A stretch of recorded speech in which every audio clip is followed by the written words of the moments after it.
ये आपके दैनिक जागरण की आज की संपादकीय पाठ की क्लास है। और संपादकीय पाठ आपका प्रीलिम्स में, मुख्य परीक्षा में जब आप लोग आंसर राइटिंग करते हैं, निबंध लिखते हैं, तो बहुत सारे पॉइंट यहाँ से आप लोगों को मिल जाते हैं। एक सामान्य जानकारी आपको मिलती है और आप लोग देखते हैं कि जो सुबह के टाइम आपकी क्लास आती है उसमें महत्वपूर्ण खबरें, जो महत्वपूर्ण न्यूज रहती हैं, उन पर हम लोग विस्तार से डिस्कस कर लेते हैं। और शाम के 6 बजे जो आपकी क्लास आती है, इसमें केवल आपको संपादकीय पाठ देखने को मिलता है, एडिटोरियल्स देखने को मिलते हैं। और भी आप लोगों का कोई सुझाव हो, मेरे लिए सवाल हो, तो आप लोग बता सकते हैं। रंग लाएगा भ्रष्टाचार विरोधी अभियान। तो आप देखते हैं कि आजादी के कुछ समय बाद चर्चित जीप घोटाले के साथ ही कांग्रेस सरकार ने देश में भ्रष्टाचार का जो पौधा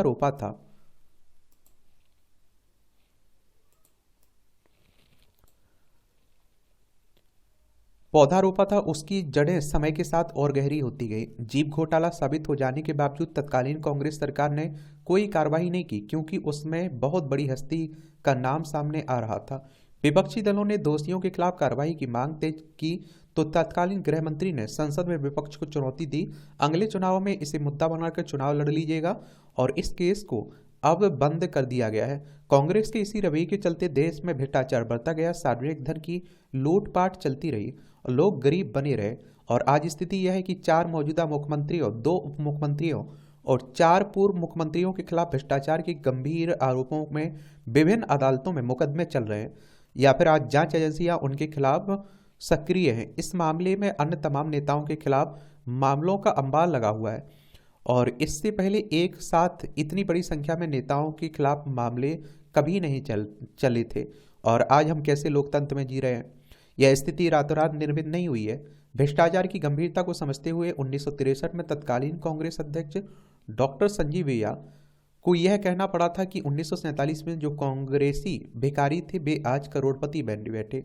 झोपड़ियों का स्थान शाही महलों ने और कैद खानों का स्थान कारखानों ने ले लिया है। फिर 1985 में प्रधानमंत्री राजीव गांधी ने तो यहां तक स्वीकार कर लिया कि केंद्र सरकार दिल्ली से जो 1 रुपया यानी 100 पैसे भेजती है, उनमें से लोगों तक सिर्फ 15 पैसे ही पहुंचते हैं, बाकी आप देखते हैं कि बीच के लोग खा जाते हैं। और आप देखिए, राज्यसभा में नेता प्रतिपक्ष रहे मनमोहन सिंह ने 1998 में यह दुखड़ा रोया था कि इस देश की पूरी व्यवस्था सड़ चुकी है। लेकिन आप देखिए, प्रधानमंत्री बनने के बाद उन्हें यह स्वीकार करना पड़ा कि गठबंधन वाली सरकारें चलाते रहने के लिए कुछ समझौते करने पड़ते हैं। उनके मंत्रियों पर भ्रष्टाचार के आरोप लगे, लेकिन वह मौन धारण किए रहे। हालांकि नरेंद्र मोदी की सत्ता संभालने के बाद यह रवैया बदला। जिन्होंने पहले ही ऐलान कर दिया था कि ना खाऊंगा ना खाने दूंगा, हाल में उन्होंने संसद में कहा जिन्होंने देश को लूटा उन्हें लौटाना पड़ेगा। भ्रष्टाचार नेताओं पर आप देखते हैं कि भ्रष्ट नेताओं पर मजबूत हो रहे शिकंजे से तिल मिलाए कांग्रेस तथा अन्य दल यह आरोप लगा रहे हैं कि मोदी सरकार बदले की भावना से हमारे खिलाफ कार्रवाई कर रही है। अगर ऐसा है भी तो फिर इन नेताओं को अदालतों से क्यों नहीं राहत मिल रही है। चूंकि जनता भ्रष्ट नेताओं के खिलाफ हो रही कार्रवाई को देखकर खुश है, इसलिए उसने मोदी को दोबारा प्रधानमंत्री बनाकर भेजा और उनके तीसरे कार्यकाल को लेकर भी कोई संदेह नहीं दिख रहा है। और प्रधानमंत्री मोदी ने कहा है कि हमें ऐसा प्रशासनिक तंत्र विकसित करना है जिसमें भ्रष्टाचार कतई बर्दाश्त नहीं किया जाएगा। मोदी ने जांच एजेंसियों को भी खुली छूट दी हुई है कि भ्रष्टाचारी किसी भी कीमत पर ना बचने पाए। भ्रष्टाचार असल में कैंसर से भी ज़्यादा खतरनाक है, यह देश को तबाह कर रहा है। मोदी ने यह भी कहा है कि जब काम की बात करो तो लोग कहते हैं कि इसमें मेरा क्या। जब उनको उनका हित नहीं सदता तो कहते हैं कि मुझे क्या। इस मेरा क्या और मुझे क्या ने देश को बर्बाद कर दिया। वह 2014 से ही ऐसी बातें करते आ रहे हैं। और भ्रष्टाचार के प्रति मोदी के कड़े रवैये के परिणाम भी सामने हैं। और उनकी 10 साल की सरकार के दौरान भ्रष्टाचार का कोई मामला सामने नहीं आया। शायद देश ने पहली बार ऐसा दौर देखा है और भ्रष्टाचार के समूल नाश की उम्मीद बड़ी है। मोदी सरकार में कर चोरी और सरकारी खजाने से रिसाव भी रुका है। कर राजस्व तेजी से बढ़ रहा है, तेजी से हर क्षेत्र में विकास हो रहा है। जन कल्याण से जुड़ी कई अभूतपूर्व योजनाएं लागू की गई हैं और सैन्य बलों का सशक्तिकरण किया जा रहा है। उन्हें आत्मनिर्भर बनाने पर ध्यान केंद्रित हुआ है, ये उत्साहजनक संकेत है। और महल इससे पहले देश में वह दौर भी देखा जब कांग्रेस सरकारों ने भ्रष्टाचार के बड़े बड़े मामलों को रफा दफा करने के हर संभव प्रयास किए।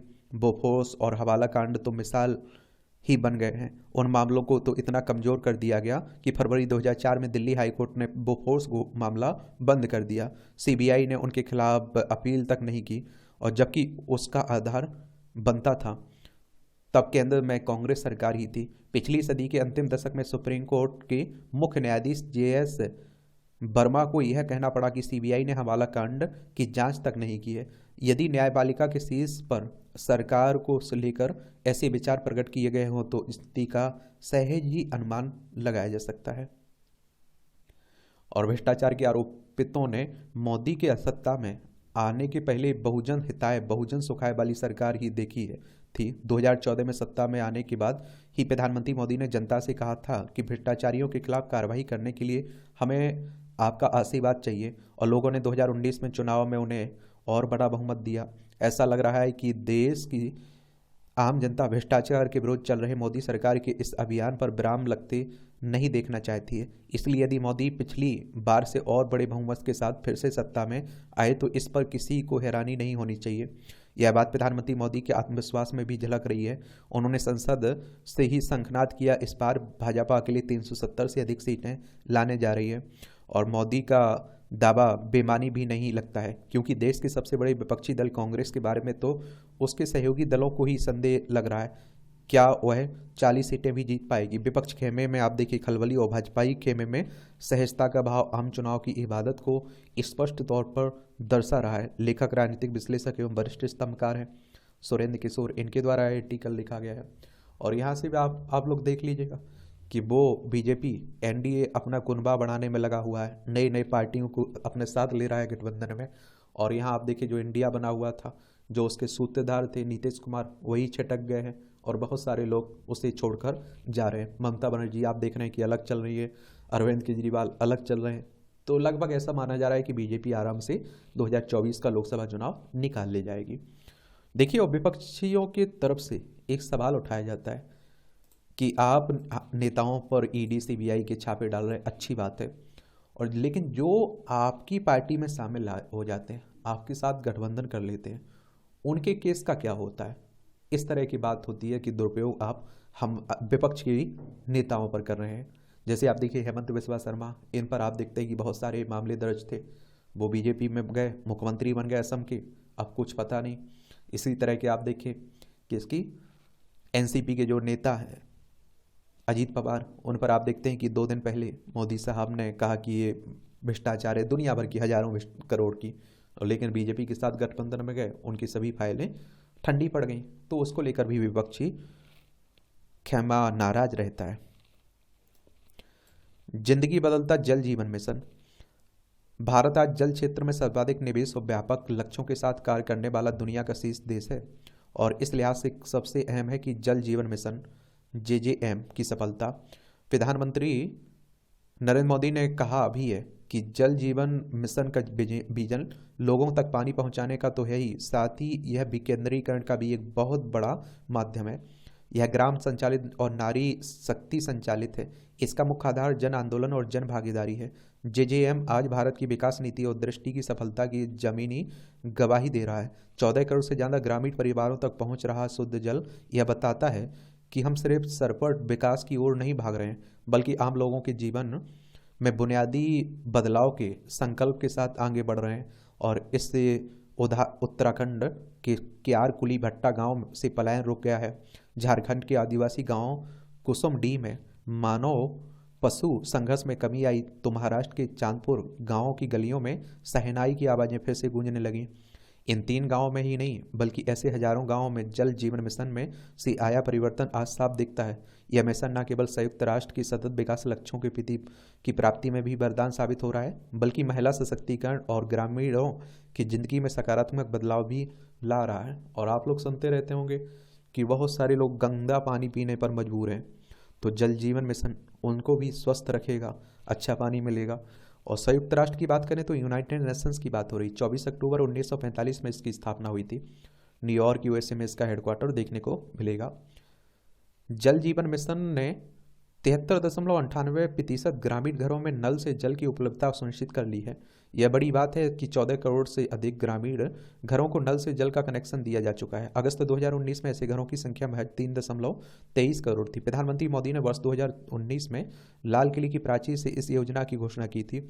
इस मिशन के तहत ग्रामीण जनता के जीवन स्तर में गुणात्मक सुधार की दिशा निर्धारित की गई, जो आज़ादी के 75 साल बाद भी नल से जल सरीखी बुनियादी सुविधाओं से भी वंचित थी।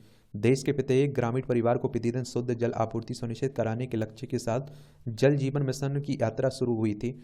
सरकार यह सुनिश्चित करना चाहती थी कि देश के किसी भी नागरिक को जल आपूर्ति से वंचित ना रखना पड़े।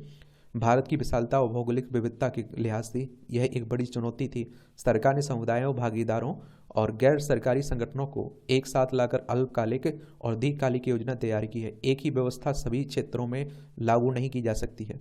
उत्तर के पहाड़ी क्षेत्रों में पानी की जमने की समस्या थी, तो रेगिस्तानी और आप देखिए सूखाग्रस्त क्षेत्रों में पेयजल स्रोतों की कमी थी, और कहीं ग्रामीण बस्तियां दूर दूर थीं, तो कुछ जगहों पर प्रदूषण की बड़ी समस्या थी। और इसलिए कोई भी पीछे ना छूटे की थीम के साथ जल जीवन मिशन ने सभी तरह की चुनौतियों से निपटते हुए अपनी राह बनाई। और पहाड़ी और ठंडे क्षेत्रों में आप देखिए इंसुलेटेड पाइप का उपयोग किया गया, और जिन बस्तियों में पानी की गुणवत्ता से संबंधित शिकायतें थीं वहाँ के लिए आप देखिए मल्टी विलेज योजना बनाई गई, और साथ ही पीने और खाना पकाने के लिए सामुदायिक जल शोधन संयंत्र जैसे अल्पकालिक उपाय भी किए गए। ये उपाय उपयोगी सिद्ध हुए हैं। जल जीवन मिशन का प्रभाव केवल जल उपलब्धता तक सीमित नहीं है, इसमें ग्रामीण समुदायों की सुरक्षा, स्वास्थ्य और पर्यावरण के प्रति व्यापक प्रतिबद्धता भी शामिल है। और यह जहां स्वास्थ्य जोखिमों को कम कर रहा है, वहां लोगों के जीवन स्तर में सुधार भी ला रहा है। नोबेल पुरस्कार विजेता डॉक्टर माइकल क्रेमर ने कहा कि सुरक्षित पानी उपलब्ध कराने से नवजात मृत्यु दर में 30% तक की कमी आ सकती है। और बहुत सारी बीमारियां आप देखते हैं कि गंदा पानी से भी पीने से होती है ना। विश्व स्वास्थ्य संगठन ने कहा कि हर घर जल की आपूर्ति सुनिश्चित होने से डायरिया से होने वाली 4 लाख मौतों को कम किया जा सकता है। WHO यानी कि वर्ल्ड हेल्थ ऑर्गेनाइजेशन की बात हो रही है। इसकी स्थापना 7 अप्रैल 1948 में हुई थी। जेनेवा स्विट्जरलैंड में इसका हेडक्वार्टर देखने को मिला। 7 अप्रैल को आप लोग वर्ल्ड हेल्थ ऑर्गेनाइजेशन डे मनाते हैं, वर्ल्ड हेल्थ डे मनाते हैं ना, विश्व स्वास्थ्य डे। और JJM से आप देखिए 8.37 लाख करोड़ रुपए तक की आर्थिक बचत का आकलन भी किया गया है।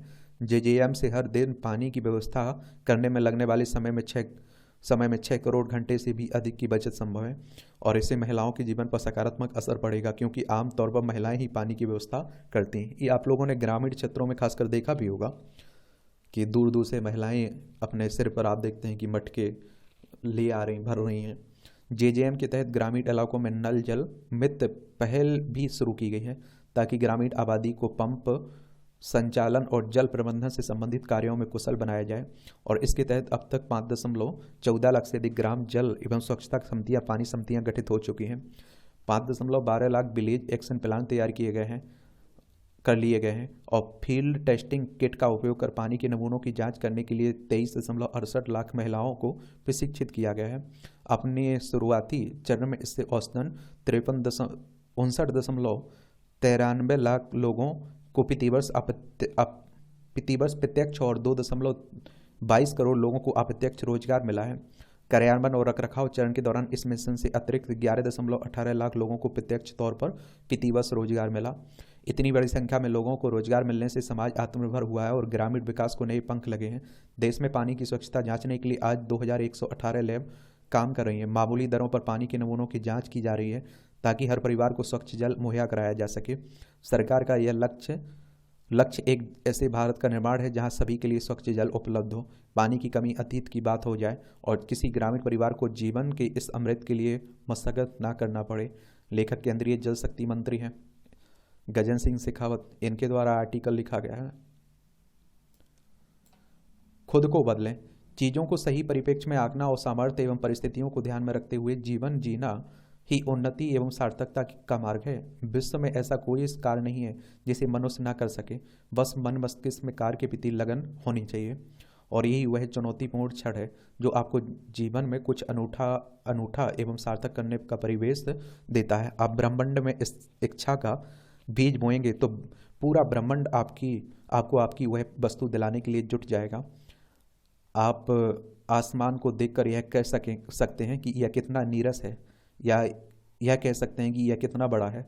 यह बस मस्तिष्क को अनुकूलित करने की बात है। जैसा कि रूमी ने कहा कि अपने आप को परिपक्व बनाएं और परिवर्तन के बुरे नतीजों के बारे में आशंकित ना हो, उजाला बने, यानी संकट के समय खुद रोशनी बने और दूसरों को भी प्रकाशित करें।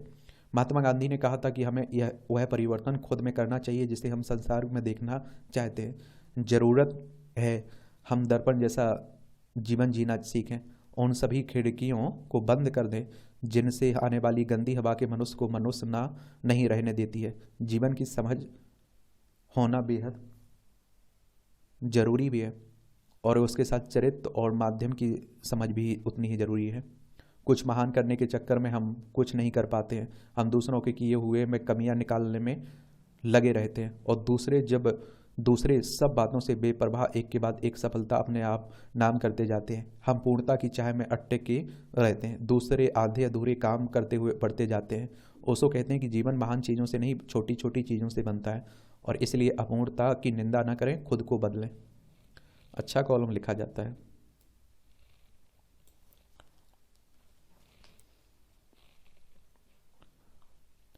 ये श्वेत और आप देखते हैं ब्लैक पत्ता आया ना, जो वित्त मंत्री निर्मला सीतारमण की ओर से साम्प्रत सरकार के समय के आर्थिक कुप्रबंधन को प्रकट करने वाले श्वेत पत्र में यह जो कहा गया तत्कालीन सरकार के तौर तरीकों से कमजोर अर्थव्यवस्था की नींव पड़ी, उससे असहमत होना कठिन है। एक बात और आपको बता दूं, देखिए यूपीए, इसमें आप देखते हैं कि कांग्रेस मुख्य दल था, उसके सहयोगी दलों को मिलाकर यूपीए या साम्प्रत कहते थे। एनडीए, जिसमें आप देखते हैं बीजेपी मुख्य दल है, उसके सहयोगी दलों को मिलाकर एनडीए। तो आप देखते हैं कि यह स्पष्ट ही है कि कांग्रेस को यह श्वेत पत्र रास नहीं आया, और इसलिए उसने मोदी सरकार के कार्यकाल को लेकर आनन फानन अपना स्याह पत्र पेश किया और यह गिनाया कि कैसे यह सरकार हर मोर्चे पर विफल रही है। कांग्रेस यह सब करके इस तथ्य को नहीं नकार सकती है कि मनमोहन सरकार अपने दूसरे कार्यकाल में किस तरह नीतिगत पंगुता का शिकार बन गई थी। यह नीतिगत पंगुता इस हद तक थी कि खुद तत्कालीन आर्थिक सलाहकार ने यह कहा था कि अब इस पंगुता को चुनाव बाद ही दूर किया जा सकता है, और इसकी भी अनदेखी नहीं की जा सकती कि साम्प्रत सरकार के समय किस प्रकार घपले घोटाले की झड़ी लग गई थी, और इनमें बैंक घोटाले भी शामिल थे। मोदी सरकार के समय जो तमाम बैंक घोटाले सामने आए और जिनका भारतीय अर्थव्यवस्था पर बुरा असर पड़ा, उनकी नींव मनमोहन सरकार के समय ही पड़ी थी। और आप देखिए इन घपलों घोटालों को लेकर मनमोहन सिंह ने कहा था कि गठबंधन सरकार की कुछ मजबूरियां होती हैं, या साम्प्रत शासन के आर्थिक कुप्रबंधन के साथ भ्रष्टाचार पर लगाम ना लग पाने का ही दुष्परिणाम रहा कि 2014 के आम चुनाव में कांग्रेस महज 44 सीटों पर सिमट गई। यदि सब कुछ सही था तो फिर कांग्रेस की इतनी दुर्गति क्यों हुई। श्वेत पत्र के जवाब में कांग्रेस की ओर से लाए गए सराह पत्र की माने तो मोदी सरकार के 10 वर्षों के कार्यकाल अन्याय का काल रहा है। कांग्रेस ने इस ब्लैक पत्र के जरिए आर्थिक के साथ राजनीतिक और सामाजिक मोर्चे पर भी मोदी सरकार की कथित असफलताओं की सूची पेश की है। निसंदेह ऐसा नहीं है कि मोदी सरकार की कमियां और कमजोरियों का उल्लेख नहीं किया जा सकता है, लेकिन इसके बाद भी इसे तो अनदेखा नहीं किया जा सकता है कि आज देश की अर्थव्यवस्था दुनिया में सबसे तेज गति से बढ़ती अर्थव्यवस्था है। जब प्रमुख देशों की अर्थव्यवस्थाएं सुस्ती का शिकार हैं, तब विश्व बैंक से लेकर अंतर्राष्ट्रीय मुद्रा कोष तक यह मान रहे हैं कि भारत की अर्थव्यवस्था के बुनियादी आधार मजबूत हैं। वह 6.67% की विकास दर हासिल करती रहेगी, और यह कांग्रेस और मोदी सरकार के आंकड़ों पर यकीन नहीं है तो उसे वैश्विक संस्थाओं के आंकड़ों और आकलन पर भी भरोसा नहीं है। क्या वह इसे नकार सकती है कि मोदी सरकार राजकोषीय घाटे पर लगाम लगाने के साथ विदेशी मुद्रा भंडार बढ़ाने में सफल रही है। इसी तरह क्या वह इस बात को ओझल कर सकती है कि बीते 10 वर्षों में आधारभूत ढांचे का द्रुत गति से विकास हुआ है। यह तो सबको दिख रहा है। यहाँ देखिए वर्ल्ड बैंक की बात हुई है, विश्व बैंक की बात हुई है, तो इसके बारे में याद रखिए, इससे भी क्वेश्चंस पूछ लेता है। और इस तरह के जो आप देखते हैं कि अंतर्राष्ट्रीय राष्ट्रीय संगठन है, इनके बारे में एक सामान्य जानकारी जरूर रखा करिएगा, क्वेश्चंस पूछे जाते हैं हर साल। तो अंतर्राष्ट्रीय वित्तीय संस्थान है विश्व बैंक, इसका हेडक्वार्टर वॉशिंगटन डीसी यूएसए में देखने को मिलेगा। 7 जुलाई 1944 में इसकी स्थापना हुई थी, और जो पूंजीगत परियोजनाओं को आगे बढ़ाने के उद्देश्य से निम्न और मध्यम आय वाले देशों की सरकारों को ऋण और अनुदान प्रदान करता है। एक आपका IMF है, इंटरनेशनल मॉनेटरी फंड, अंतर्राष्ट्रीय मुद्रा कोष। इसकी स्थापना की बात करें तो आप देखिए 27 दिसंबर 1945 में हुई थी। ये भी अंतर्राष्ट्रीय वित्तीय संस्थान है। और इसका हेडक्वार्टर वाशिंगटन डीसी यूएसए में देखने को मिलेगा। अंतर्राष्ट्रीय मौद्रिक सहयोग को बढ़ावा देना, अंतर्राष्ट्रीय व्यापार को सुविधाजनक बनाना, सतत आर्थिक विकास को बढ़ावा देना, भुगतान संतुलन की कठिनाइयों का सामना करने वाले सदस्यों को संसाधन उपलब्ध कराना, अंतर्राष्ट्रीय वित्तीय संकटों को रोकना और उनसे उबरने में सहायता करना इसका उद्देश्य है। ठीक है। सड़कों पर आतंक।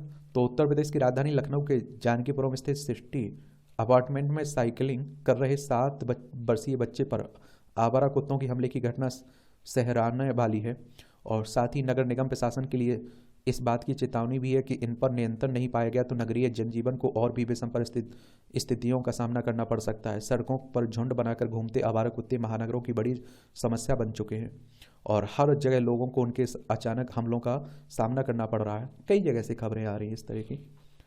गाजियाबाद में तो कुत्ते के काटने की वजह से ही एक बच्चे ने पिता की गोद में दम तोड़ दिया था। बरेली, बदायूं, बागपत सहित कई जनपदों में भी खूंखार कुत्तों के हमले में बच्चों की मौत हुई है। महानगरों की आवासीय कॉलोनियों में भी सुरक्षित नहीं है। सड़क के कुत्ते कॉलोनियों में घुसकर लोगों पर हमला बोल देते हैं। लखनऊ में जिस अपार्टमेंट की चर्चा हो रही है वहाँ की आधा दर्जन लोग कुत्ते के हमले का शिकार हो चुके हैं। आतंक का हाल यह है कि कई अपार्टमेंट में तो लोगों ने सुबह टहलना ही छोड़ दिया और बच्चे खेलने के लिए बाहर नहीं निकल रहे हैं। कभी रात में बदमाशों से जितना डर नहीं लगता था, अब उससे अधिक आवारा कुत्तों से लोगों को डर लग रहा है। और जनजीवन को सुरक्षित रखने के लिए आवारा कुत्तों की समस्या पर नियंत्रण जरूरी है, लेकिन आप देखेंगे नगर निगम असहाय नजर आता है। जब कोई बड़ी घटना हो जाती है तो नगर निगम कुत्तों को पकड़ने का अभियान जरूर शुरू करता है, लेकिन कुछ दिनों बाद ही बंद कर दिया जाता है। इन पर नियंत्रण का एक ही चारा है कि उनकी नसबंदी की जाए, और लेकिन यह कार्य भी सिर्फ आंकड़ेबाजी तक ही सीमित रहता है। सरकार ने कई निकायों में एनिमल बर्थ कंट्रोल सेंटर बनाए जरूर हैं, लेकिन वे पर्याप्त नहीं है। वस्तुतः सरकार को इस समस्या को गंभीरता से लेते हुए इसके समाधान की योजना बनानी चाहिए। बाजार के हवाले वैवाहिक आयोजन। ये फिल्म दिल वाले दुल्हनिया ले जाएंगे का अधिकतर हिस्सा शादी पर केंद्रित है। इस फिल्म में शादी की सारी रस्में घर पर मनाते दिखाई गई हैं। सचमुच पहले शादियां घरों में ही होती थी, जो कई दिनों का आयोजन होता था। अब शादी के पवित्र बंधन की बात कहीं दब गई है। अब यह पूरी तरह से एक बिजनेस का हिस्सा हो गया है। इन दिनों मध्यम वर्ग परिवारों में भी शादी का खर्च अब लाखों में आने लगा है। यह वर्ग भी अपनी संतानों की शादी में किसी से पीछे नहीं रहना चाहता है, भले ही कर्ज लेना पड़े, दिखावा करना पड़े। और देखते हैं दिखावे में लोग कर्जे में आ जाते हैं। ऐसी बात नहीं है कि सस्ती शादियां हो ही नहीं रही हैं। सामूहिक विवाह में शादियां सस्ते में होने तो लगी हैं, पर उसमें शामिल लोगों में वह उत्साह दिखाई नहीं देता है। यही हाल मंदिरों एवं सेवाभावी संस्थाओं द्वारा आयोजित विवाह समारोह का भी है। वास्तव में अब शादियां मैरिज प्लान के अंतर्गत होने लगी हैं। लोग विभिन्न तरह के प्रबंधन से बचने लगे हैं, इसलिए बाजार में प्रबंधन कंपनियां सामने आने लगी हैं। आपको कुछ नहीं करना है, आप केवल आदेश करें, काम हो जाएगा। और इसके लिए आवश्यक यही है कि आपकी जेब कहाँ तक इसकी इजाज़त देती है। जब तक आपकी जेब में पैसा है तब तक आपके सारे काम तुरंत होते जाएंगे। पहले शादी के एक दिन मंगल गीतों का कार्यक्रम हुआ करता था, जिसमें परिवार के लोग ही शामिल होते थे। अब ऐसा नहीं होता है। इसके लिए भी मैरिज प्लान करने वाली एजेंसियां तैयार हैं। सब कुछ आप देखते हैं कि मैरिज हो कुछ भी हो, सब तैयार करने वाली एजेंसियां बन चुकी हैं। वे ही इस मंगल गीतों के कार्यक्रम के लिए पेशेवर संगीतकारों और उसमें डांस करने वालों का चयन करते हैं। यह कार्यक्रम भी पूरी तरह से प्रोफेशनल हो गया है। विभिन्न तरह के लोगों को के शामिल होने से उनकी पसंद के भोजन की अलग से व्यवस्था होने लगी। एक से एक व्यंजनों के माध्यम से लोगों को लुभाने की कोशिश भी होने लगी है। आलीशान शादी के बजट में मेनू सर्विस और कैटरिंग सर्विस पर 30%, गिफ्ट पर 19%, डेकोरेशन पर 14%, इवेंट प्लानिंग पर 12%, हनीमून पर 8%, फोटोग्राफी पर 3% खर्च होता है। देश में हर साल आप देखते हैं शादी के लिए खरीदे जाने वाले जेवरात पर 60,000 करोड़ रुपए खर्च होते हैं। 4,000 करोड़ रुपए के होटल रूम बुक किए जाते हैं और 10,000 करोड़ रुपए कपड़ों पर होते हैं। इसमें प्री वेडिंग का खर्च शामिल नहीं किया गया है। यह भी एक खर्चीला कार्यक्रम है जिसमें वर वधू शादी के पहले विभिन्न ऐतिहासिक स्थलों पर जाकर विभिन्न मुद्राओं में अपनी तस्वीर खिंचवाते हैं। जाहिर है कि लोग बेहताशा खर्च करने में पीछे नहीं रहना चाहते। ऐसे में आम आदमी की दशा क्या होती होगी, इसे आसानी से समझा जा सकता है। ये तो आप लोग भी देखते होंगे आसपास, ये भी टिप्पणियाँ रहती हैं, पढ़ना हो तो पढ़ सकते हैं। इसकी PDF टेलीग्राम पर डाल दूंगा, ठीक है, वहाँ से डाउनलोड कर लिया करिएगा। एजुकेशन सर्कल के नाम से आप देखिए चैनल है आपका टेलीग्राम पर। इस समय आप लोग देख रहे हैं कि समान नागरिक संहिता की बातें काफ़ी हो रही हैं, यूसीसी की बातें। समान नागरिक संहिता कहने का मतलब है कि सबके लिए समान कानून की बात हो रही है। अभी आप लोग देखते होंगे कि क्रिमिनल कानून में तो सबके लिए समान कानून है। अगर कोई किसी की हत्या कर देता है तो वो किसी भी धर्म का है, जाति का है, समुदाय का है, उस पर एक समान तरह से आप देखिए कानून लागू होता है। लेकिन आप देखते हैं जो सिविल मामले थे, जिसमें आप देखिए शादी की बात कर लीजिए, संपत्ति के बंटवारे की बात कर लीजिए, गोद लेने की प्रथा की बात कर लीजिए, अलग अलग धर्मों में, अलग अलग जातियों में अलग अलग देखने को मिलती थी। तो उससे एक करने की बात हो रही है और अभी भी है, पूरे देश में लागू नहीं हुआ। ये उत्तराखंड में आप देखते हैं कि लागू होने वाला है, वहाँ कानून आया हुआ है, इसलिए चर्चा में बना हुआ है।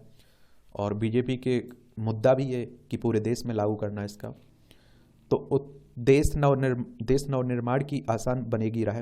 ये उत्तराखंड देश का पहला राज्य है जिसमें समान नागरिक संहिता विधेयक न केवल विधानसभा में पारित कर नया इतिहास रचा। नया इतिहास इसलिए कि कानून बनने के बाद उत्तराखंड आज़ादी के बाद यूसीसी लागू करने वाला देश का पहला राज्य बन गया है। देखिए एक बात और आपको बता दूं, लोग कहते हैं कि जब देश में एक कानून, एक देश है, एक संविधान है, एक झंडा है, तो कानून अलग अलग क्यों है?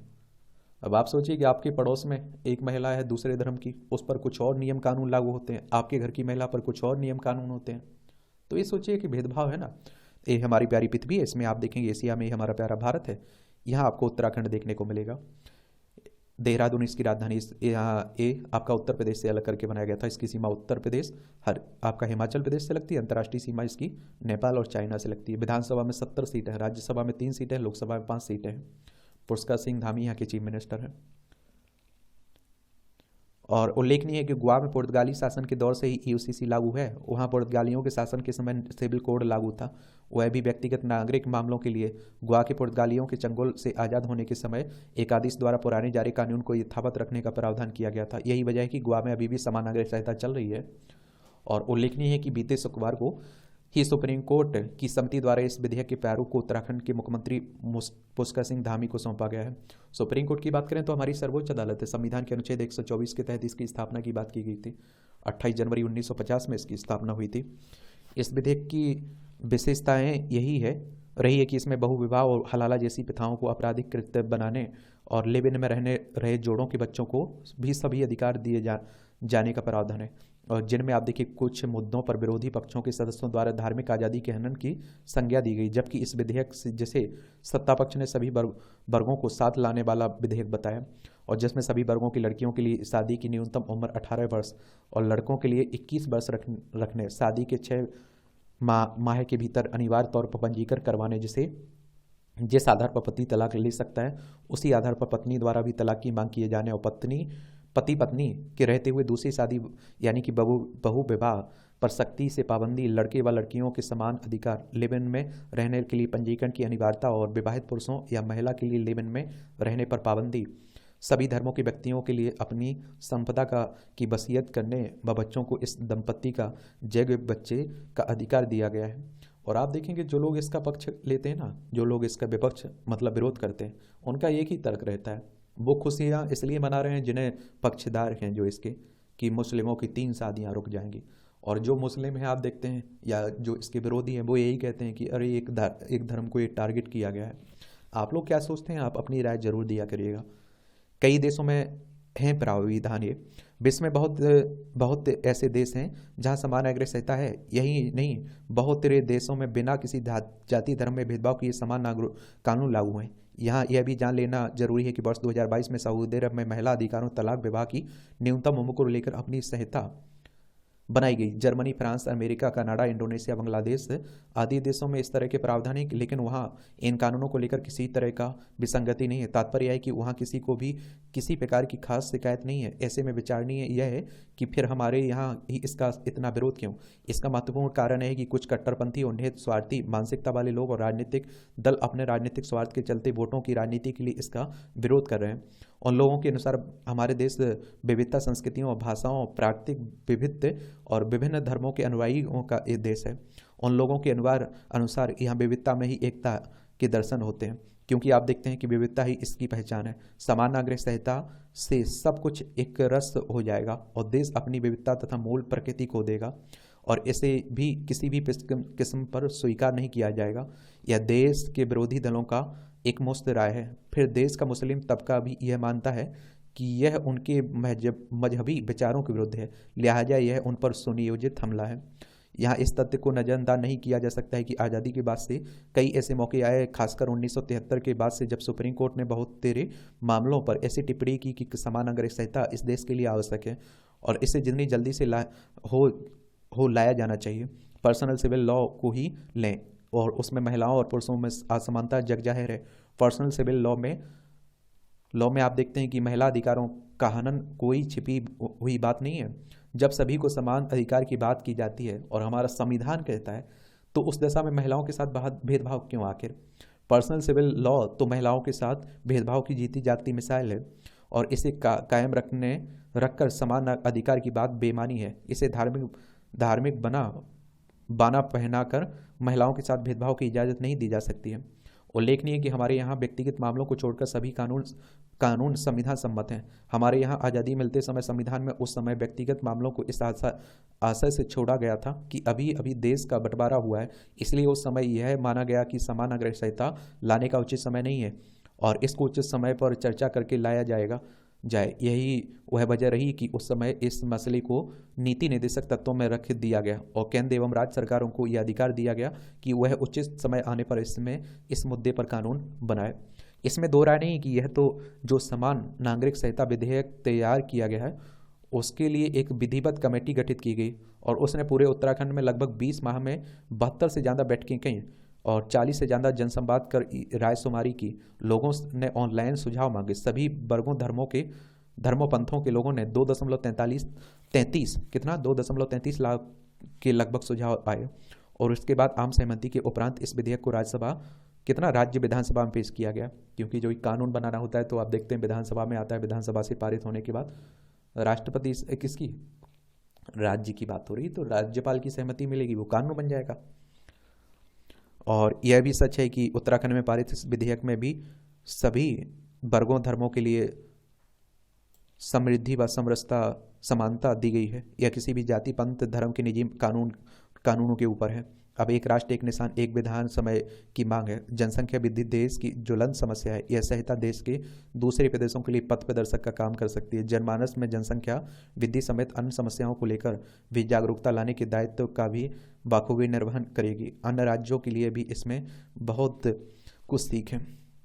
ये उत्तराखंड ने रचा स्वर्णिम इतिहास। उत्तराखंड सरकार ने समान नागरिक संहिता विधेयक राज्य विधानसभा में पारित करके देश में समानता का कानून बनाने के संदर्भ में इतिहास रचने का काम किया है। राज्यपाल से अनुमोदन के बाद राष्ट्रपति के अनुमोदन के साथ ही यह विधेयक कानून का रूप लेगा और गुजरात असम में भी इसी प्रकार के कानून लाने की तैयारी की जा रही है। वस्तुतः एक सेवानिवृत्त न्यायाधीश रंजना देसाई की समिति ने इस विधेयक का प्रारूप तैयार किया है। चूंकि देसाई न्यायालयीन प्रक्रिया से अवगत रही है, इसलिए उन्हें ज्ञात रहा है कि कानून में असमानताओं के चलते लोगों को किस तरह से परेशान होना पड़ता है। अतएव अब उत्तराखंड में उन कानूनों को समाप्त कर दिया जो स्त्री पुरुष में भेद के साथ संतान और संपत्ति में भी भेद के पर्याय रहे हैं। साफ है कि व्यक्तिगत नागरिक अधिकार संबंधी मामलों से जुड़े ज़्यादातर कानूनों में एक रूपता लाने का स्वागत योग्य प्रयास किए गए हैं। अब प्रत्येक वर्ग धर्म पंथ के दंपत्ति को विवाह का पंजीकरण कराना अनिवार्य होगा। पंजीकरण नहीं होने पर सरकारी सुविधाओं के लाभ से वंचित होना पड़ेगा। कोई भी पति पत्नी के जीवित रहते हुए दूसरा विवाह नहीं कर सकता है। सभी धर्मों में विवाह की न्यूनतम उम्र लड़कों के लिए 21 वर्ष और लड़कियों के लिए 18 वर्ष निर्धारित की गई है। वैवाहिक दंपत्ति में यदि कोई एक व्यक्ति बिना किसी दूसरे पक्ष की सहमति के मत परिवर्तन करता है तो आप देखेंगे दूसरे पक्ष को उससे तलाक लेने व गुजारा भत्ता लेने का पूरा अधिकार रहेगा।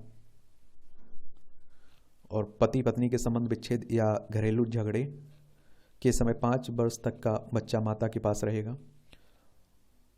और इस विधेयक में लिव इन के रिश्तों में रहने वाले युगलों को पंजीकरण कराना अनिवार्य कर दिया और ऐसे में गैर पंजीकृत युगलों पर सोशल पॉलिसिंग का खतरा बढ़ सकता है।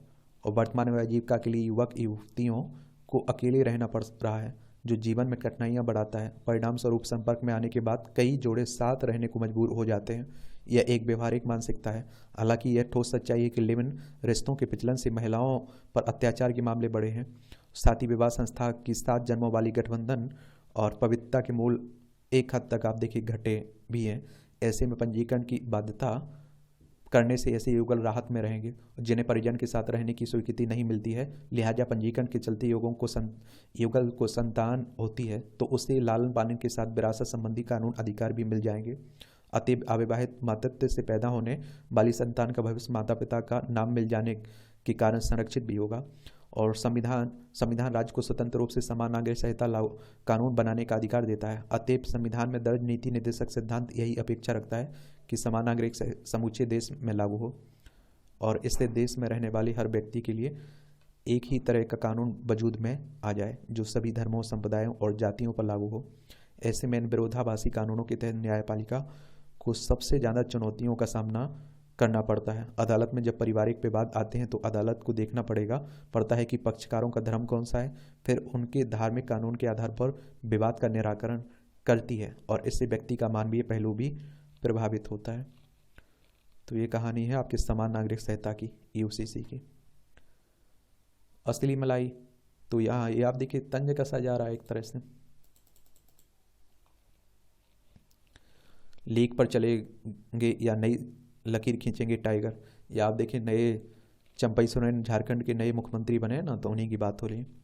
तुलसी साहित्य में विज्ञान तत्व, तुलसीदास की कृतियों में वैज्ञानिक तत्वों का भी विवरण है। उनके साहित्य का अध्ययन इस दृष्टिकोण से भी किया जाना चाहिए कि वैज्ञानिक सिद्धांतों भी उनका महत्वपूर्ण योगदान है।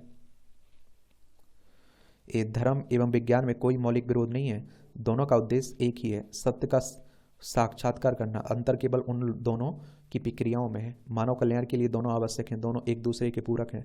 मानवता की शरीर यात्रा के लिए धर्म नेत्रों का तथा विज्ञान चरणों का कार्य करता है।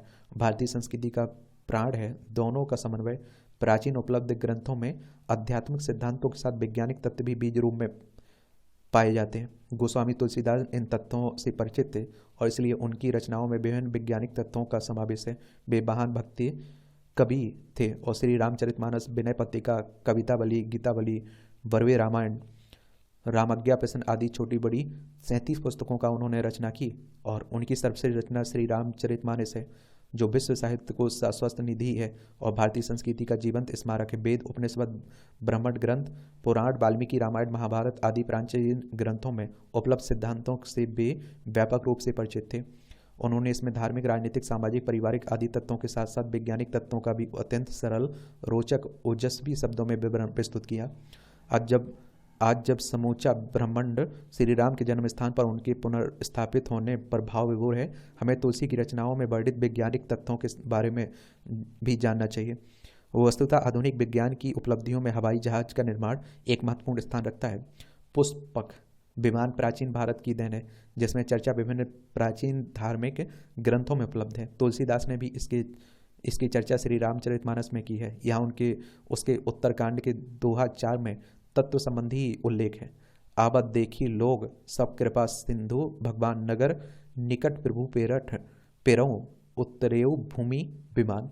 आज के विज्ञानी युग में रॉकेट का निर्माण और उसका प्रयोग किसी भी राष्ट्र के लिए प्रतिष्ठा एवं गौरव का द्योतक है। अस्त्र शस्त्र को निर्दिष्ट स्थान पर गिराकर या अन्य अभिष्ट को पूरा करके रॉकेट पुनः पृथ्वी पर लौट आता है। श्री राम के अमोघ बाण भी ऐसी विशेषता की थी और निर्दिष्ट कार्य को पूरा करके उनके तर्कस में लौट आता था। इतना ही नहीं, आगे जाकर वह बाण कई बाणों में परिवर्तित हो जाता था, पुनः उसी रूप में वापस आ जाता था। पहले इस तरह का वर्णन कपोल कल्पित समझा जाता था, परंतु रॉकेट के आविष्कार ने इस तरह के वर्णन को सत्य साबित कर दिया और प्राचीन भारत में बहुत पूर्व ही इसका आविष्कार हो गया था। सोचिए, स्थापत्य कला तो श्री रामचरितमानस में वर्णित अयोध्या के राजप्रसाद, जनकपुर की गगनचुंबी अट्टालिकाएं, लंका की सुसज्जित सुगठित सोने का किला आदि से प्राचीन भारत में प्रचलित उन्नत स्थापत्य कला का दिग्दर्शन होता है। नल नीर जैसी कुशल इंजीनियरों की देखरेख में महासमुद्र पर अतिशीघ्र महापुल का निर्माण किया गया जिस पर चढ़कर सेना सहित श्री राम ने समुद्र को पार किया, लंका पर चढ़ाई की और बांधी सेतु अति सुदृढ़ वलावा देखी कृपा निधि के मन भावा। चली सैन सहित कछु वर्णी ना जाई, गरजही मरकट भट समुदाय। वस्ता गति संबंधी न्यूनतम के तीसरे नियम के अनुसार हर क्रिया के विपरीत और बराबर प्रतिक्रिया होती है। इसी नियम के अनुकूल हनुमान जी एक पर्वत से दूसरे पर्वत पर चलते हुए आगे बढ़ बढ़ते जाते हैं। जिस तेज गति व दबाव के साथ किसी पर्वत पर वे कूदते हैं, ठीक उसी गति से पर्वत भी उन्हें ऊपर की ओर उछाल देता है, जिससे यह प्रमाणित होता है कि न्यूटन से हजारों वर्ष पूर्व भारत में इस नियम की जानकारी थी। मेघनाथ के बाढ़ से जब लक्ष्मण जी मूर्छित हो गए तो सुषेण वैद्य ने संजीवनी बूटी का प्रयोग कर उन्हें स्वस्थ कर दिया।